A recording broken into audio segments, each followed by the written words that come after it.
Chapter 5 The Birthday Bash. I got used to the way Fudge looked without his top front teeth.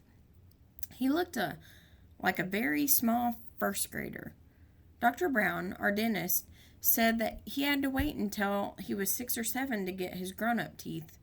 I started calling him Fang because when he smiles, all you could see are the top two sides of the teeth next to the big spaces, so it looks like he has fangs. My mother didn't like that. "I want you to stop calling him Fang," she told me. "What should I call him?" I asked. "Furley Drexel?" "Just plain Fudge will be fine," my mother said. "What's wrong with Furley Drexel?" I asked. "How come you named him that if you don't like it?" "I like it fine," my mother said. "But right now we call him Fudge. Not Farley, not Drexel, and not Fang." "What's wrong with Fang?" I asked. "I think it sounds neat." "Fang is an insult." "Oh, come on, Mom." "He doesn't even know what a fang is." "But I know, Peter, and I don't like it." Okay. I promise I'll never call my brother Fang again. But secretly, whenever I look at him, I think it. My brother Fang Hatcher. Nobody can stop me from thinking. My mind is my own. Fudge is going to be 3 years old. My mother said he should have a birthday party with some of his friends. He plays with 3 other little kids who live in our building. There's Jenny, Ralph, and Sam. My mother invited them to Fudge's party. Grandma said she'd come over to help. My father couldn't make it. He had a Saturday business appointment. I wanted to go to Jimmy Fargo's, but my mother said she needed me to supervise the games. The kids were invited from 1 until 2:30. "That's only an hour and a half," my mother reminded me. "That's not so bad, is it, Peter?" "I don't know yet," I told her. "Ask me later." The kitchen table was set up for the party. The cloth and napkins and paper plates and cups all matched. They had pictures of Superman on them. Right before party time, Grandma tried to change Fudge into his new suit, but he screamed his head off about it. "No suit, no suit, no. My mother tried to reason with him. "It's your birthday, Fudgy. All your friends are coming. You want to look like a big boy, don't you?" While she was talking to him, she managed to get him into his shirt and pants, but he wouldn't let her put on his shoes. He kicked and carried on until my mother and grandmother were both black and blue. Finally, they decided as long as he was in his suit, his feet didn't matter. So he wore his old bedroom slippers. Ralph arrived first. He's really fat, and he isn't even 4 years old. He doesn't say much either. He grunts and grabs a lot, though. Usually, his mouth is stuffed full of something. So the first thing that Ralph did was wander into the kitchen. He looked around for something to eat, but Grandma was guarding the place, and she kept telling him, "No, you must wait until the other children come." Jenny arrived next. She was wearing little white gloves and party shoes. She even carried a pocketbook. Besides that, she had on dirty jeans and an old sweater. Her mother apologized for her clothes, but said she couldn't do anything with Jenny lately, especially since she had taken to biting. "What does she bite?" I asked, thinking about furniture or toys or stuff like that. "She bites people," Jenny's mother said, "but you don't have to worry about it unless her teeth go through the skin. Otherwise, it's perfectly safe." I thought, poor old Fudge. He can't even bite since he hasn't got any top front teeth. I looked at Jenny. She seemed so innocent. It was hard to believe that she was a vampire.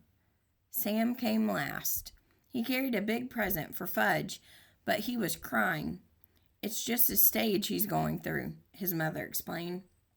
"Everything scares him, especially birthday parties. But he'll be fine. Won't you, Sam?" Sam grabbed onto his mother's leg and screamed, "Take me home! Take me home!" Somehow, Sam's mother untangled herself from Sam's grip and left. So at 1:05, we were ready to begin. We had an eater, a biter, and a crier. I thought the 2:30 would never come. I also thought my mother was slightly crazy for dreaming up the party in the first place. "Doesn't Fudge have any normal friends?" I whispered. "There's nothing wrong with Fudge's friends," my mother whispered back. "All small children are like that." Grandma got them seated around the kitchen table, and she put a party hat on each kid's head. Sam screamed, "Get it off! Get it off!" But the others wore their hats and didn't complain.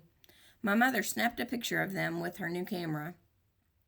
Then Grandma turned off the lights, and my mother lit the candles on Fudge's cake. It had chocolate frosting and big yellow roses. I led the singing of Happy Birthday. My mother carried the cake across the kitchen to the party table and set it down in front of Fudge. Sam cried, "Too dark, too dark." So Grandma had to turn on the kitchen lights before Fudge blew out his candles.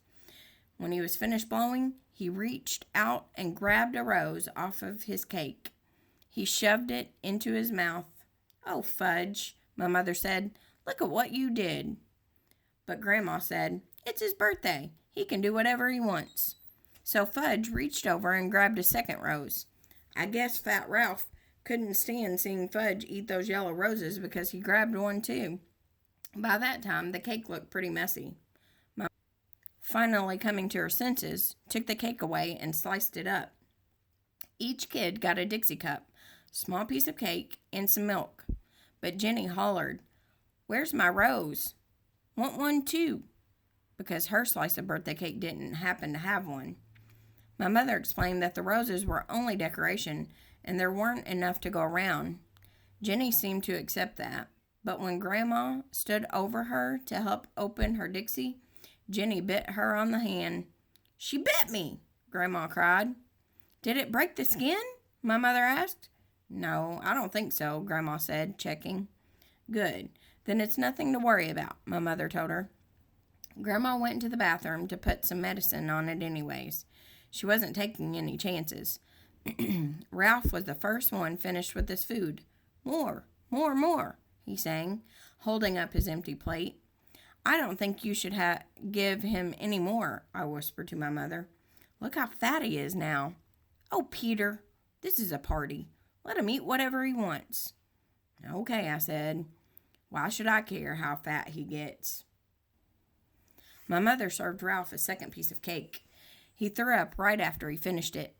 Me and Grandma took the kids into the living room while my mother cleaned up the mess. Grandma told Fudge that he could open his presents while his friends watched. Jenny brought him a musical Jack-in-the-Box, and when he turned the handle around, it plays "Pop Goes the Weasel." When you reach the part of the song about Pop, the top opens and a funny clown jumps up. Fudge loved it. He clapped his hands and laughed and laughed.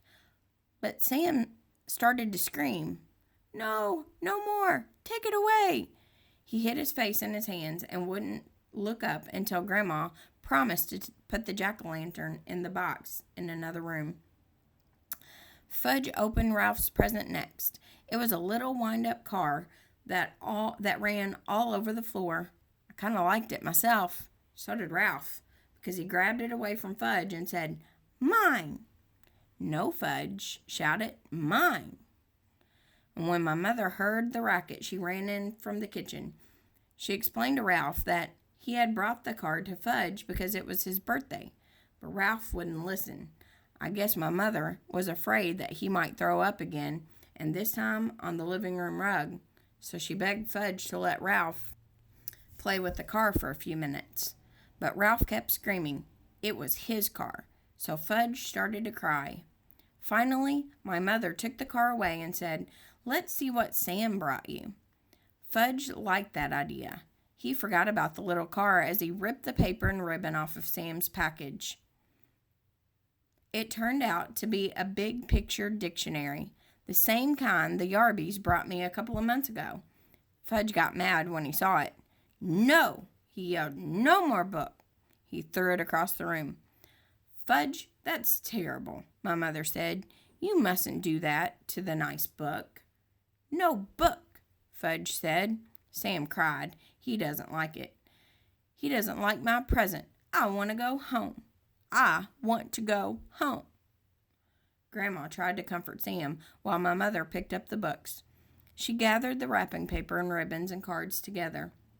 Fudge didn't even look at any of the birthday cards. Oh well, he can't read, so I guess it doesn't really make any difference. Peter, my mother said, let's start the games. Now. Quick. I checked the time. I hoped the party was almost over, but no, it was only 1:30. Still an hour to go. I went into my room where I had blown up a lot of balloons. My mother had the party book, and it says 3-year-olds like to dance around with balloons. When I got back to the living room, Mom started the record player, and I handed each kid a balloon. But they just stood there looking at me. I thought, either the guy who wrote the party book is crazy, or I am. Show them how, Peter, my mother said. Take the balloon and demonstrate. I felt like one of the world's great living fools dancing around with a balloon, but it worked. As soon as the kids saw me doing it, they started dancing too. And the more they danced, the more they liked it, until Jenny's balloon popped. They nearly scared Sam right out of his mind. He started yelling and crying. Fortunately, I had blown up 24 balloons. I was hoping they'd dance around the rest of the afternoon. Fudge got the idea of jumping up and down on the furniture. The others liked that too, so instead of dancing with their balloons, that's what they did. And soon they were running from room to room, yelling and laughing and having a great time. Then the doorbell rang. It was Miss Ruddle. She lives in the apartment right under us. She wanted to know what was going on. She said it sounded like the ceiling was about to crash in on her head any second. My mother explained that Fudge was having a little birthday party, and wouldn't she like to stay for a piece of cake? Sometimes my mother is really clever. So Grandma entertained Miss Rutter in the kitchen while Fudge and his buddies jumped up and down on his new bed. It was delivered this morning. Fudge hasn't even slept in it yet, so naturally when my mother found out what they were up to, she was mad. Stop it right now, she said. New bed, big boy, Fudge told her. Was he proud? You won't have a new big boy bed for long if you don't stop jumping on it, my mother told him. I know. Let's all sit down on the floor and hear a nice story. My mother selected a picture book from Fudge's bookshelf. I heard that one, Jenny said when she saw the cover. All right, my mother told her. Let's hear this one. She held up another book. I heard that one too, Jenny said. I think my mother was starting to lose her patience. But she chose a third book and said, we'll all enjoy this one, even if you know it by heart. And if we do it by heart, we can say it together. That's just what Jenny did. And when my mother skipped a page by mistake, Jenny was right there to remind her. If you ask me, my mother felt like biting Jenny by that time. When the story was over, it was 2:00, and Ralph was sound asleep on the floor. My mother told me to put him up on Fudge's new bed while she took the rest of the children back to the living room. I tried and I tried, but I couldn't lift Ralph. He must weigh a ton. So I left him sleeping on Fudge's floor and closed the door so that he wouldn't hear any noise. On my way back to the living room, I wished the others would fall asleep too. Peter, my mother suggested, why don't you show them Dribble? Mom, Dribble's my pet. You don't go around using a pet to entertain a bunch of little kids. Didn't my mother know that? Please, Peter, my mother said. We've still got half an hour left, and I don't know what to do with them anymore. Dribble, Fudge hollered. Dribble, dribble, dribble. I guess Sam and Jenny liked the way that sounded because they started to shout dribble, dribble, dribble, even though they didn't know what they were talking about. Oh, all right, I said. I'll show you dribble, but you've got to promise me to be very quiet. You mustn't make a sound. You might scare him, okay? They all said okay. My mother went into the kitchen to chat with Grandma and Miss Rudder, and I went into my room and came back carrying Dribble in his bowl. I put my finger over my lips to remind Fudge and his friends to be quiet. It worked. At first, nobody said a word. I put Dribble down on the table. Fudge and Sam and Jenny stood over his bowl. Oh, turtle, Jenny said. Yes, Dribble's a turtle. My turtle, I said in a soft voice. See? See, Fudge whispered. They can all see, I told Fudge. Nice turtle, Sam said. I wondered why he wasn't afraid this time. What does Dribble do? Jenny asked. Do? He doesn't do anything special, I said. He's a turtle. He does turtle things. Like what? Jenny asked. What was with this kid anyway? Well, I said, he swims around a little and he sleeps on his rock and he eats. Does he make? Jenny asked. Make, I said. Make a tinkle? Oh, that. Well, sure, I guess so. Jenny laughed. So did Sam and Fudge. I make tinkles too. Want to see? Jenny asked. No, I said. See, Fudge laughed, pointing at Jenny. Jenny had a big smile on her face. Next thing I knew, there was a puddle on the rug. Mom, I hollered. Come quick. My mother dashed in from the kitchen. What, Peter? What is it? Just look at what Jenny did, I said. What is that?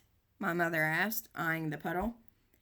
She made on the floor, I said, and on purpose. Oh, Jenny, my mother cried. You didn't. Did too, Jenny said. That was a very naughty, my mother told her. You come with me. She scooped up Jenny and carried her into the bathroom. After that, Mom mopped up the puddle. Finally, the doorbell rang. It was 2:30. The party was over. I could hardly believe it. I was beginning to think it would never end. First, Ralph's mother came. She had to wake him up to get him out of the apartment. I guess even she couldn't carry him. Next, Jenny's mother came, and Mom gave her Jenny's wet pants and a baggie. That was all she had to do. Jenny's mother was plenty embarrassed. Sam's mother came last, but he didn't want to go home. Now that he was used to us, I guess he liked us. He cried, More party, more. Another time, his mother said, dragging him out of the apartment by the arm. My mother flopped down in a chair. Grandma brought her 2 aspirin and a glass of water. Here, dear, she said. Maybe these will help. My mother swallowed the pills. She held her head. 3 is kind of young for a party, I told my mother. Peter Warren Hatcher, my mother began. Yes, I asked. You are absolutely right. I flopped down next to my mother. She put her arm around me, and then we both watched Fudge work his new Jack-in-the-Box. Later, when my father came home, he said, How did Fudge's party go? My mother and I looked at each other, and we laughed.